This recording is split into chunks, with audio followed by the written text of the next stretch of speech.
Hi, I'm Rachel, and this is my weekly AM reading update, roughly for the week of February 26th to March 4th.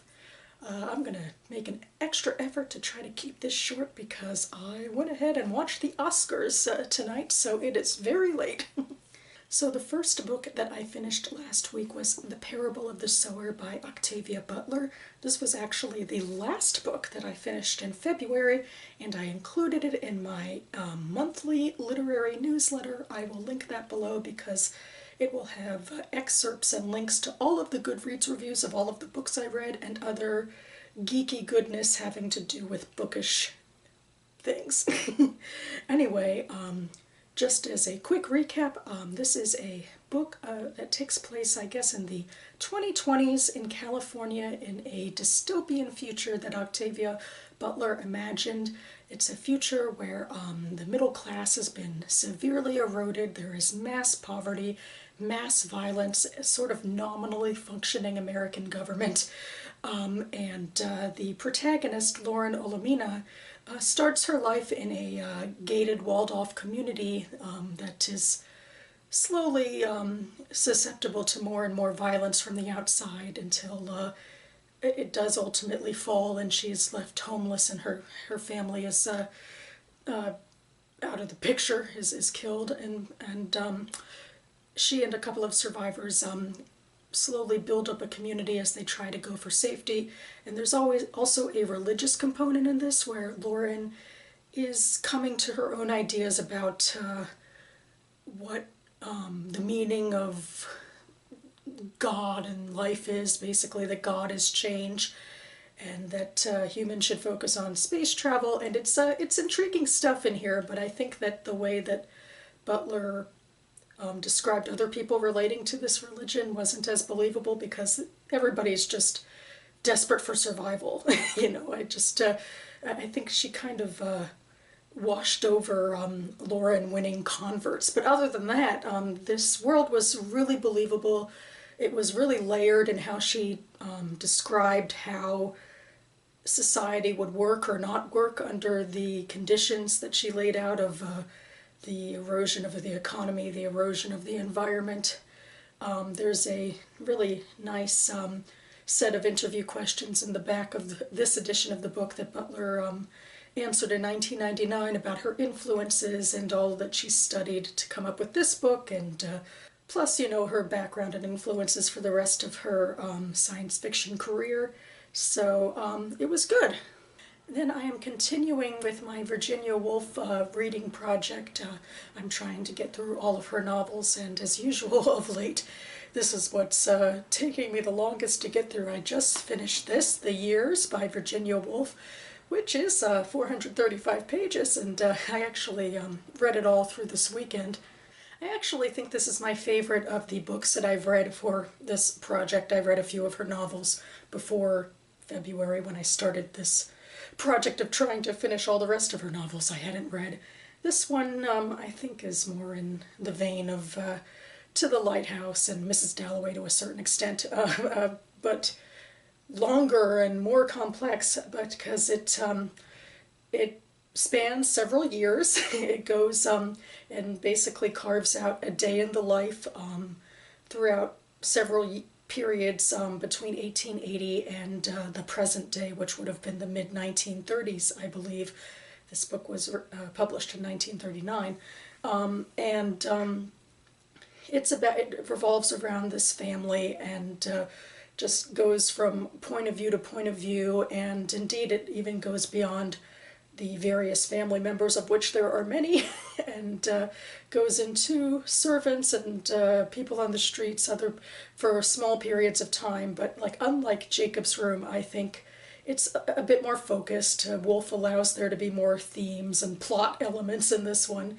There's even like a section where some of the characters ruminate about how most of what people say is just kind of nonsense and, you know, nonsensical, and certainly that's what Jacob's Room teaches, is because she's really going in media res in Jacob's Room, and you have no context about why we should care about any of the things that a lot of the characters are saying.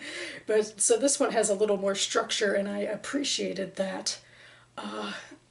and it revolves around intriguing themes about the passage of time and if you can know yourself and know others and what that means about creating societies. And there's, of course, a lot in here about what it means to be a woman in these times.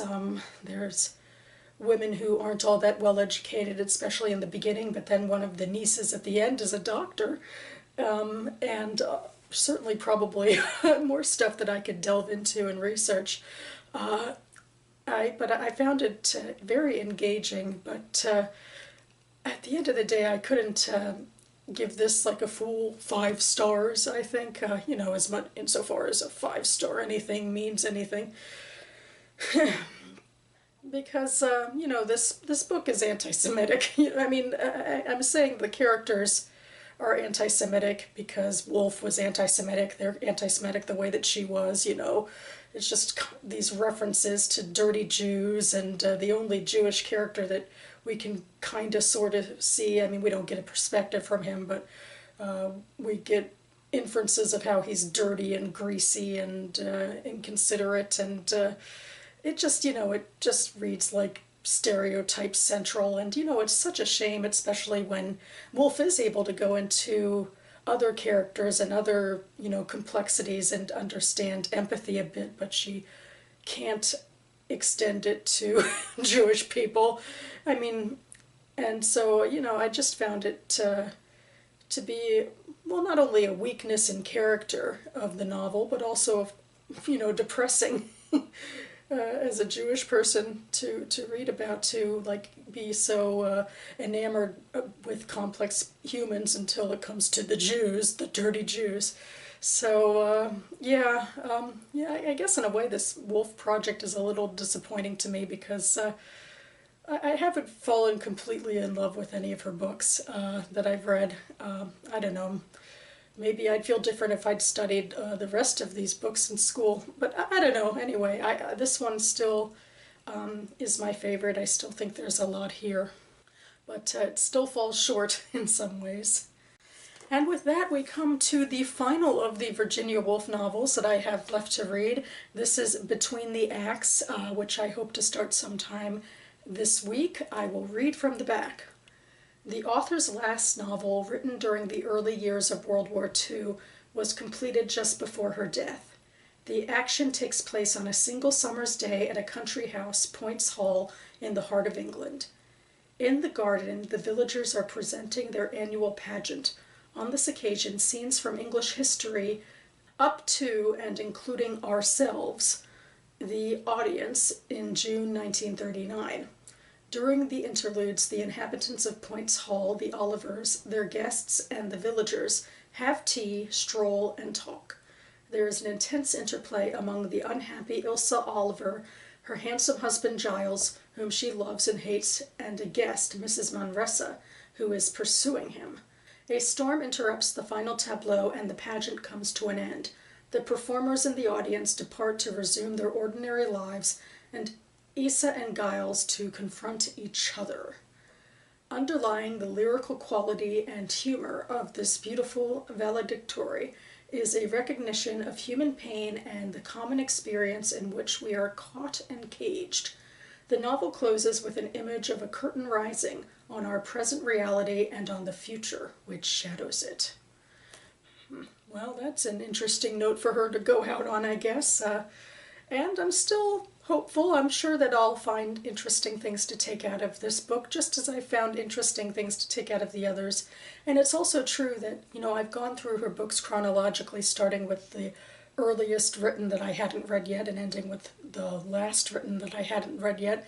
And I've enjoyed each book more than the last, so I guess I have reason to be hopeful.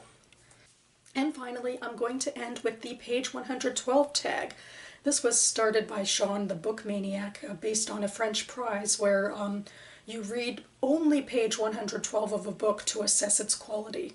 And there's a variety of ways to do this tag, and the way that I do it is that I choose 2 long-standing books on my TBR and try to use the page 112 tag to discern by writing quality which book I will actually read and which book I will put away. This will only be my second time doing this tag, so we'll see how it goes. I will start with The Italian Wife by Anne Hood. So here I go. "Where is she?" she screamed over and over. Two men came, maybe policemen, she wasn't sure, and they lifted her up so that her legs kicked at the air and her hands fell on nothing. "Just get her out of here," the doctor, who spoke terrible Italian, said, as he got to his feet and smoothed his suit. "Crazy wop," one of the men said, laughing. "Oh, they're crazy," the other one said, gripping Josephine harder than was necessary. "That's for sure." Later, she found 4 angry bruises above her collarbone, where he'd held on to her so tightly.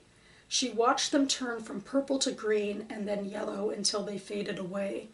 But sometimes, even after they were gone, Josephine thought that she could see their imprint there, like the man had marked her. And then there's a break. "How many people live in Vermont?" Josephine asks Elisabetta. "The train is almost in Montpelier. They have been on it for a long time, changing in Boston and eating the provolone and salami and fresh bread that Josephine packed." Elisabetta has only nibbled, wrinkling her nose at the sharp smell of the cheese and steadily sipping her apricot brandy. "Not a lot," Elisabetta says. Her eyes have grown heavy-lidded and her mouth looks puffy. Josephine smiles. Maybe she would walk down the street in Montpelier, Vermont, and catch sight of a 6-year-old girl who looks like her, a girl on a bicycle, smiling with her hair blowing in the breeze. So that starts on a relatively dramatic note. There's a lot of strong words of language like screaming, and then there's a slur thrown about Italians, and I don't want to be too dismissive of that because, you know, there are periods in our past where people have been bigoted against Italians as an ethnic group and have called them bad things and maybe treated them this badly.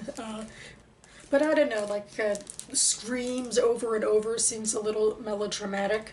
I do like the using the bruises as a passing of time, probably passing beyond that break, I guess, where Josephine is watching her bruises change colors as they fade, and it becomes a mental mark as much as a physical one about feeling, you know, subjugated and assaulted. That I think was done really well.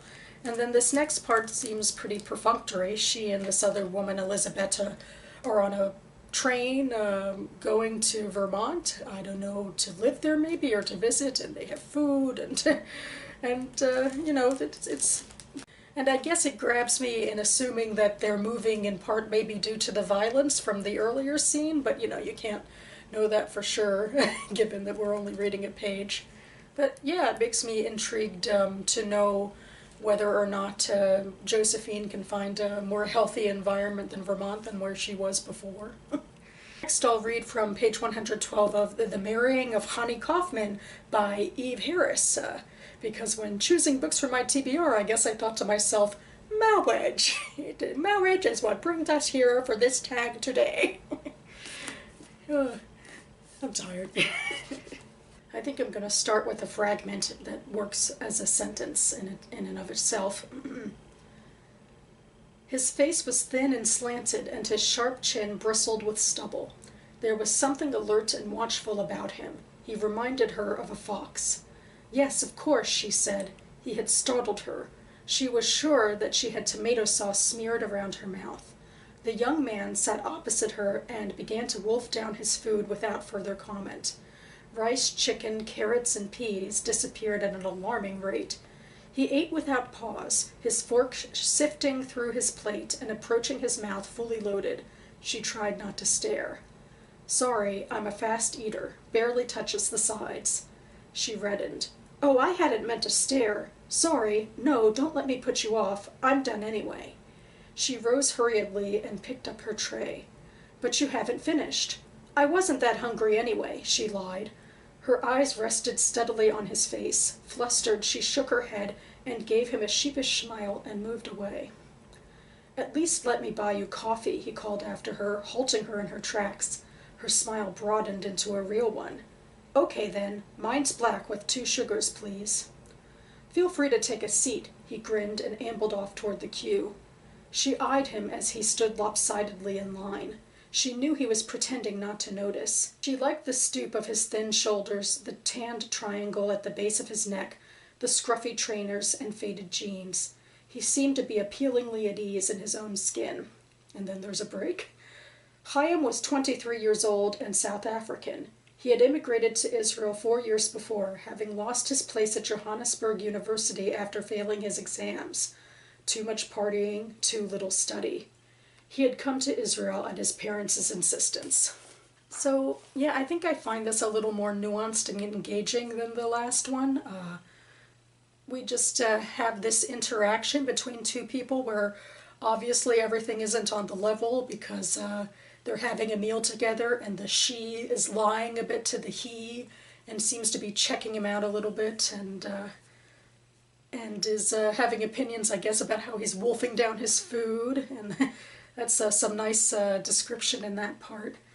And there's some just nice subtle, normal dialogue in there as they interact, and I don't know, it's not as pressing as the last section about these people being in danger or anything, but I could be curious about who these people are and why they're interacting. And then we get a little bit of a description of someone. It could be the man or it could be someone else, and that in and of itself is interesting, this other person or same person, about being dropped out of school and having to move to another country based on his parents' insistence. So I like this section for the writing just because it's less dramatic. And I don't know if that's really fair because sometimes dramatic things happen in books. And, that can be okay. But there just seems to be something more complex going on here. But let me go ahead and read from the backs of the books. So this is An Italian Wife. An Italian Wife is the extraordinary story of Josephine Grimaldi, her joys, sorrows, and passions, spanning more than 7 decades. The tale begins in turn-of-the-century Italy, when 14-year-old Josephine, sheltered and naive, is forced into an arranged marriage to a man she doesn't know or love, who is about to depart for America, where she later joins him. Bound by tradition, Josephine gives birth to 7 children. The last, whom she calls Valentina, is conceived in passion, born in secret, and given up for adoption. Josephine spends the rest of her life searching for her lost child, keeping her secret even as her older children go off to war, get married, and make their own mistakes. Her son suffers in World War I. One daughter struggles to assimilate in the new world of 1950s American suburbs, while another, stranded in England, grieves for a lover lost in World War II. Her granddaughters experiment with sex, drugs, and rock and roll in the 1970s. Poignant, sensual, and deeply felt, An Italian Wife is a sweeping and evocative portrait of a family bound by love and heartbreak. And here's The Marrying of CHANI KAUFMAN. One of last year's most talked about books in England, The Marrying of CHANI KAUFMAN was longlisted for the Man Booker Prize, alongside other authors, blah blah blah, and has found thousands of readers in the UK and abroad. It is a funny, beautiful, and poignant debut novel set in London's ultra-Orthodox Jewish community. CHANI KAUFMAN is a young woman who knows her own mind. This is a quality that can make life challenging in the Kehillah, a ultra-Orthodox community in the pleasant London suburb of Hendon, where she lives. 19 years old, she is about to get married to an earnest young man called Baruch Levy, a man she has seen only 4 times before their wedding day. As she stands like a pillar of salt in a wedding dress that has been passed between members of her family and has the yellowed underarms and rows of alteration stitches to prove it, she feels more anxious than excited. She is worried about the realities of married life and in particular about the unknown, unspeakable secrets of the wedding night. As the story moves backward to show CHANI and Baruch's unusual courtship, it throws into focus a very different couple, Rabbi Chaim Zilberman and his wife, the Rebbetzin, who are advising the young couple on wedding matters spiritual and practical. The rabbi and his wife meet in Jerusalem in 1982, 2 young secular Jews drawn to the life in Israel and thrown into each other's arms, at least to start with. As CHANI and Baruch prepare to spend their lives together, The rabbi and Rebbetzin are struggling to keep their marriage alive, and the Rebbetzin is beginning to question her whole life thus far. All four together with the rest of the community face challenging decisions about the place of faith and family in the contemporary world. I feel like on its surface the description of the Italian wife story is more appealing, spanning 7 decades and talking about how various members are affected by world history or American history at the least. I mean, this one is also pretty fascinating, but I've read similar books to it a lot of times before. But at the same time, I do feel like the writing is stronger in this one. And I might be biased by the Man Booker thing. But decisions. I think I'm going to try to stick as close as I can to the parameters and meaning of this tag where you judge a book based on the writing of one page. And so I'm going to go with The Marrying of CHANI KAUFMAN and start this tomorrow or today. So that about covers it for me. It's strange in a way that I spent so much time watching the Oscars because I guess, when I do watch the Oscars, they're well enough put together that I want to get more involved in the movie world, and I think to myself I should have taken the time to see all of these movies, but at the end of the day, there's only so much time you have to do the things you want to do, and I just don't know if I'll ever get that invested in watching all of the movies. As I went through with that page 112 tag, I'm already overwhelmed by my reading TBR, and my reading TBR is of infinite more value to me than my movie watching tastes. So I'll probably continue to watch the Oscars. They're fun. I don't know, but now I have to get this show on the road and get to bed. So thanks so much for watching, everyone, and I'll see you next time.